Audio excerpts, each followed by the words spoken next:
Emotional quotient, kecerdasan emosi. Apa sih kecerdasan emosi itu? Jadi orang yang cerdas secara emosi adalah orang yang mampu dan kuasa untuk mengenali dan memahami emosinya. Ini yang pertama. Jadi paham emosinya. Jangan dikira ini mudah loh. Banyak orang yang tidak mengenali emosinya. Banyak orang yang marah tapi tidak tahu kalau dia marah atau tidak sadar kalau dia marah. Jadi, Mas mbok jangan marah gitu. Siapa yang marah? Itu kan namanya tidak sadar kalau dia marah. Jadi orang yang cerdas emosi itu bisa menjelaskan dirinya. Dia paham dirinya. Ini saya sedang marah ini, saya sedang gembira ini, saya sedang sedih ini. Kan banyak orang yang menyangkal emosinya sendiri. Wah, kamu jatuh cinta ya? Enggak, katanya siapa. Tapi tiap hari stalking, lihat Facebooknya, lihat. Jadi paham emosinya dan bisa menggunakannya secara pas. Baik untuk membereskan dirinya maupun saat berhubungan dengan orang lain. Ini namanya cerdas secara emosi. Diri sendiri dan yang lain. Karena nanti ada kalanya orang itu bagus untuk dirinya sendiri, tidak bagus untuk orang lain. Atau sebaliknya, bagus untuk orang lain, tidak bagus untuk dirinya sendiri. Kalau dalam etika filsafat itu orang yang bagus untuk dirinya sendiri tapi buruk untuk yang lain namanya orang egois. Ada orang yang mengorbankan dirinya untuk orang lain, berarti kan bagus untuk orang lain tapi jelek untuk dirinya, namanya orang altruis. Jadi, orang cerdas emosi itu imbang. Ya baik buat dirinya, baik juga buat orang lain, dan dia paham tentang emosi-emosi yang ada dalam dirinya. Itu ada datanya kalau teman-teman mahasiswa ingin mendalami. Istilah ini pertama kali digunakan oleh Peter Salovey dan John Mayer. Tapi yang paling mempopulerkan istilah ini ya Daniel Goleman. Teman-teman insya Allah yang mahasiswa pasti pernah dengar nama ini dengan bukunya Emotional Intelligence. Why it can matter more than IQ. Terjemahannya dalam bahasa Indonesia sudah ada. Bajakan bukunya juga ada. Sekarang buku baru itu sedih penerbitnya, bajakannya lebih cepat daripada sini masih belum jadi yang dijual bajakan itu sudah ramai. Yang penerbitnya belum laku satu pun malah yang bajak sudah ratusan eksemplar.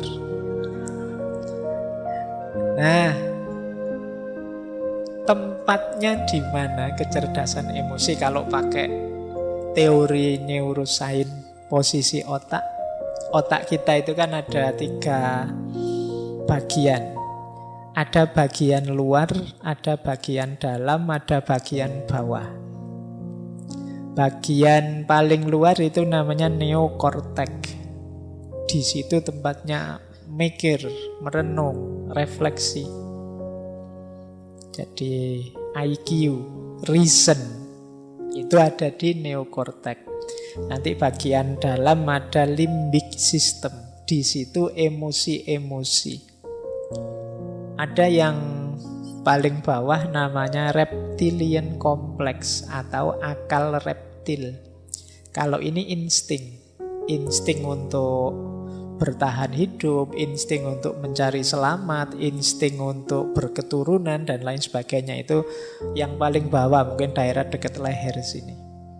Ada yang lebih dalam untuk emosi-emosi namanya limbic system.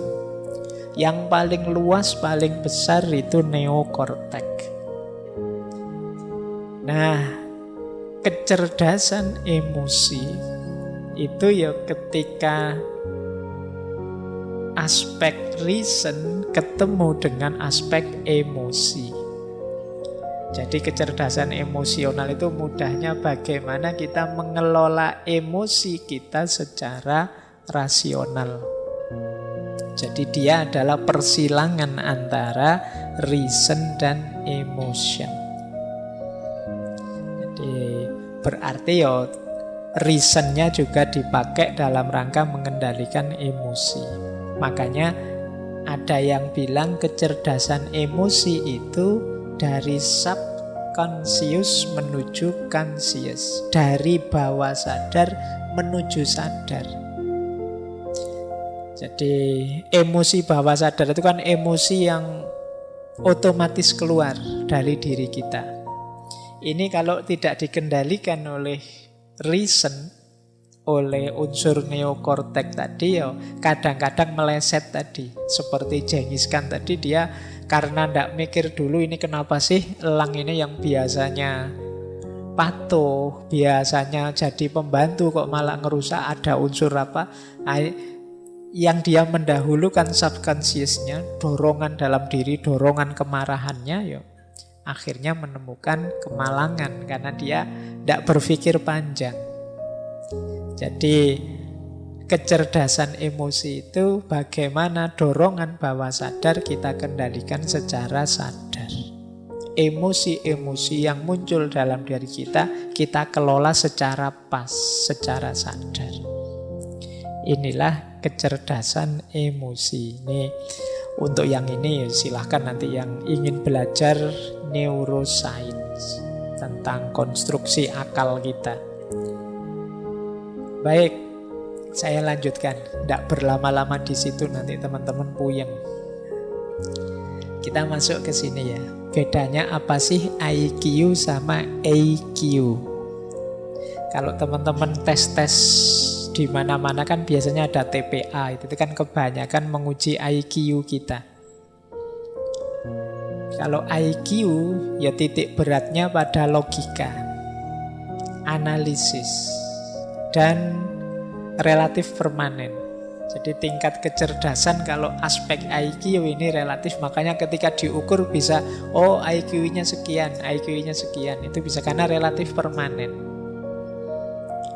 Nah, beda dengan emotional quotient. Beda dengan kecerdasan emosi. Kalau kecerdasan emosi ini tidak paket, tidak harga mati. Dia bisa dipelajari, bisa dikembangkan. Jadi, Pak, saya emosinya sudah terlanjur pemarah ya Pak. Ya sudah, berarti saya sudah kayak gini. Tidak ada paket jadi kalau emosi. Dia bisa dibiasakan. Saya orangnya memang cengenges-cengenges gini Pak. Ya sudah paket dari sana misalnya. Tidak ada paket kalau emosi.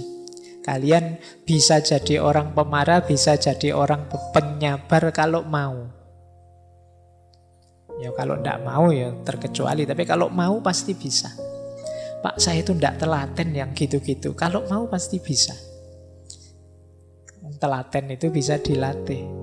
Jadi kalau urusan emosi bisa kita kendalikan. Dan jangan khawatir kalau katanya Goleman malah bisa lebih 80% kesuksesan hidup itu ditentukan oleh emotional quotient, kecerdasan emosi.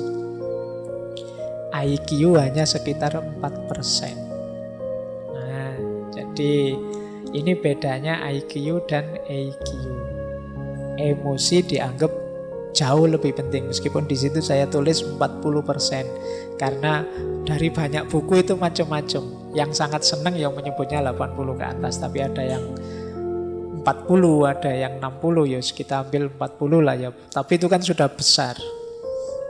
Jadi 40% dari hidup itu sudah luar biasa. Karena nanti masih ada spiritual, masih ada multiple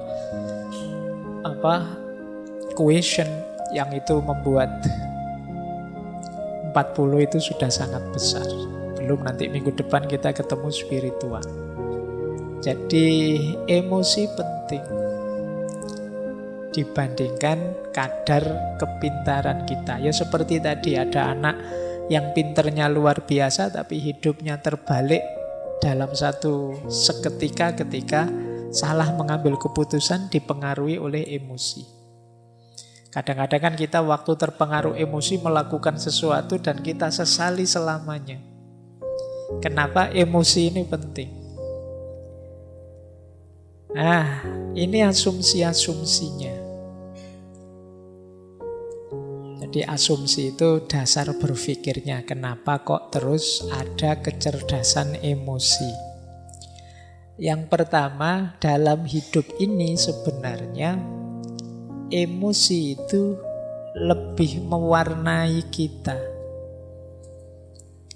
Jadi kita itu menanggapi sesuatu biasanya yang muncul dulu itu rasa atau emosi kita.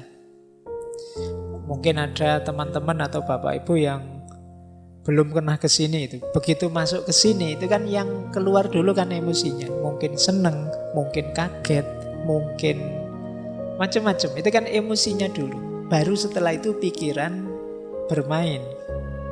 Oh, yo pantes rame, wong yo ada minumnya misalnya.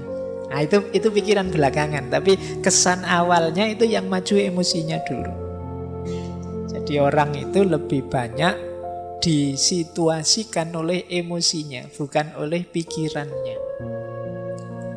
Jadi kalian seneng dulu misalnya yang suka ngaji ini, suka dulu dengan ngaji ini, alasannya belakangan.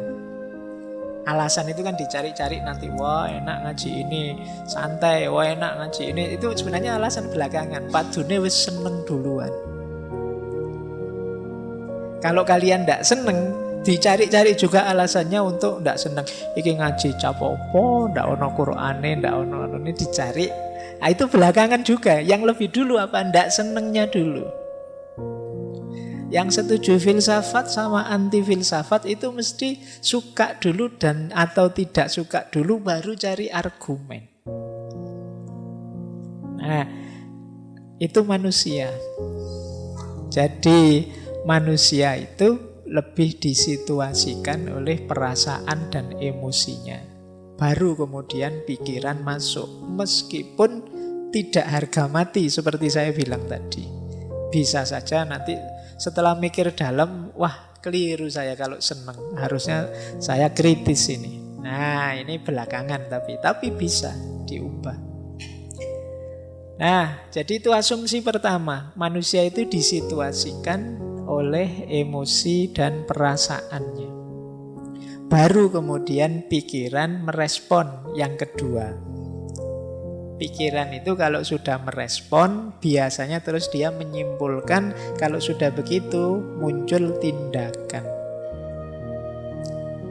Saya seneng nih, kemudian iya sih karena itu santai, tidak ada tugas macam-macam, ada minumnya, ada terus akhirnya saya rajin ke sini.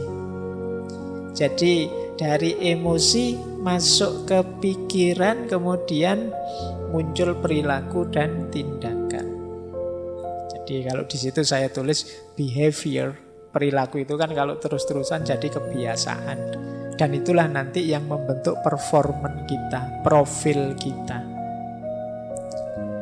Baik, jadi rumusnya itu kalau emotional quotient. Jadi manusia itu disituasikan oleh emosinya, setelah itu pikiran merespon, dari situ muncul tindakan, dari tindakan itulah lahir performan, perilaku nyata dia, dan terakhir ini juga bukan harga mati. Kalau kemudian dia pikir, saya seharusnya tidak begitu, saya seharusnya tidak begini ya, bisa dibiasakan ulang. Yang semula rajin bisa kemudian saya tidak usah ikut ngaji lagi saja, tidak ngaji lagi, itu bisa.